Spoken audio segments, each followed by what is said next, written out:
हरियाली अमावस्या के दिन भगवान शिव और माता पार्वती की पूजा की जाती है।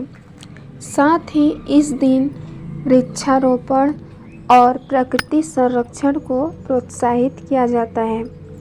हरियाली अमावस्या का धार्मिक महत्व अनेक पुराणों और शास्त्रों में वर्णित है। यह दिन भगवान शिव और माता पार्वती की आराधना का श्रेष्ठ समय माना जाता है।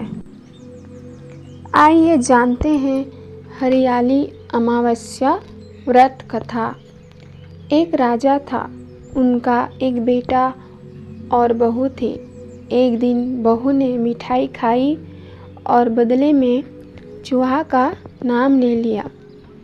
यह सुनकर चूहा क्रोधित हो गया और उसके मन में विचार आया कि मैं चोर को राजा के सामने लाऊंगा।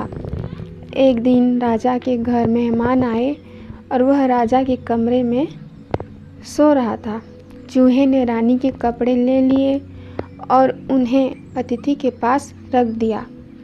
सुबह उठकर सब ने आपस में बात करना शुरू कर दिया कि छोटी रानी के कपड़े अतिथि के कमरे में मिले हैं। यह सुनकर राजा ने रानी को घर से निकाल दिया। वह रोज शाम को दिया जलाकर ज्वार बोती थी। पूजा करते समय वह गुड़धानी का प्रसाद बांटती थी। एक दिन जब राजा शिकार करके उधर से आ रहे थे तो राजा की नज़र उस रानी पर पड़ी। राजा ने अपने सैनिकों से कहा कि जाओ और उस पेड़ को देखो।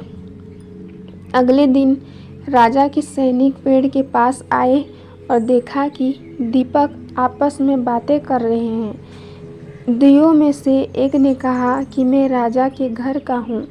उस राजा की एक बहू थी। उसने एक बार चोरी करके मिठाई खाई और एक चूहे का नाम लिया। चूहे को गुस्सा आया तो वह रानी के कपड़े अतिथि के पास जाकर रख दिए। रानी को घर से निकाल दिया। वह रोज़ मेरी पूजा करती थी, भोग लगाती थी। उसने रानी को आशीर्वाद दिया, वह खुश रहे। तब सिपाही पेड़ से घर आए और बताया कि रानी का कोई दोष नहीं है। राजा ने रानी को घर बुलाया और सभी खुशी खुशी रहने लगे। वीडियो अच्छा लगा हो तो चैनल को सब्सक्राइब करें। धन्यवाद।